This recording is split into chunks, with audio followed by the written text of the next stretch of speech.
tell me a bit more about Perfect Acceleration and the sim racing. Okay, Perfect Acceleration is fledgling business for me.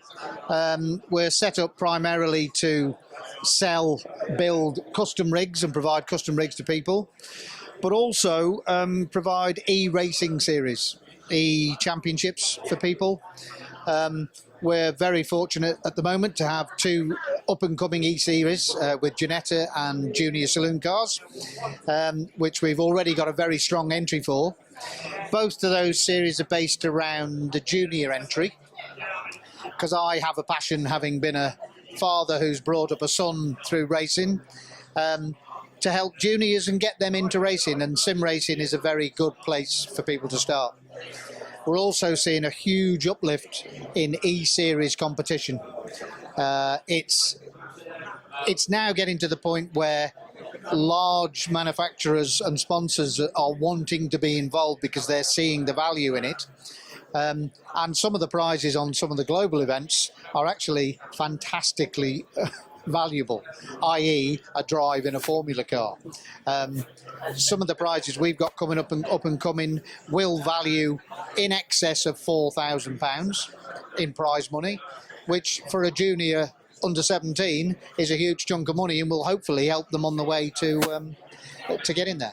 And of course, we're demonstrating the kind of e-gaming workflow here. But I don't know whether or not you realize that. I was having a conversation with another technology professional last week, actually, about how e-gaming is being utilized in education to help a lot of students with STEM subjects, because they find that their critical thinking, their reaction time is actually improved by them, working and playing games. Yeah, true. I've also been approached by 1 or 2 people who run a lot of STEM workshops, and we're in the middle of discussing that now. But that's an area that's just opening up in all esports, as you said, and I'm happy to be part of that, because, as I said, there are a lot of people of my age, which is quite old, by the way, who have an amount of disposable income and can afford to involve themselves in this thing. A lot of juniors and young parents haven't got that level of income. So these STEM workshops, I'm looking at going along and providing sim racing as a platform for them to attach their STEM workshops to. And as you say, it involves planning. It involves winning as well as losing, which, is a difficult thing. It's a skill we all have to learn. And it also involves a certain amount of technical skill, i.e. planning the car. If I drive it into a wall, it's going to break, and it doesn't fix itself. So, yeah, I'm all for any of that kind of young person development using esports. That's where I've sort of placed myself in the market, and that's where we're going. Lovely. And what's the engagement been like so far? Because obviously you're running a leaderboard here as well, and you've very kindly branded everything up for us. So if we take a closer look here, we've got obviously Mick being the top. We won't look too much. This is the vehicle we're currently running. For this particular event, we've chosen a Porsche GT4. We've branded the vehicle with everybody's logo that's involved. A bit difficult to see on one image, but we can, over there on the large screen, if you want to take a shot of that, I can show you the vehicle there. It looks a bit bent at the moment because somebody's just hit the wall, but we have the vehicle all logoed up. We're able to do this for anybody. We can brand the vehicle, but again, I think it's all part of getting people involved.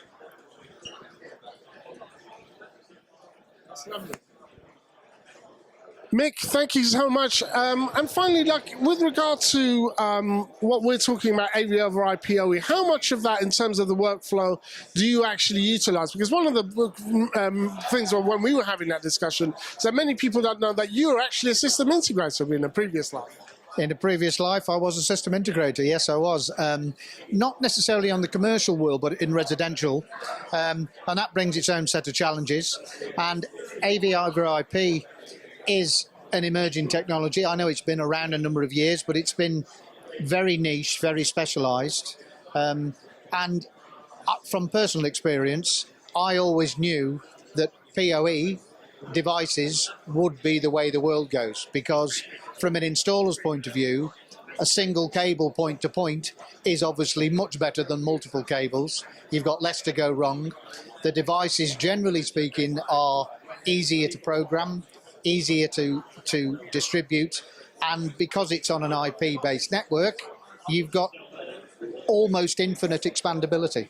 So you can broadcast any signal pretty much in any format from any point to any other point or multiple points. So this is why, you know, AVoIP, when we spoke originally, I was really happy to be involved with that, because yeah, I've worked a lot with it, and if I was younger, I'd still be in that game, but you know, this suits me now. Thank you, Mick. Thank you so much. Have a great show.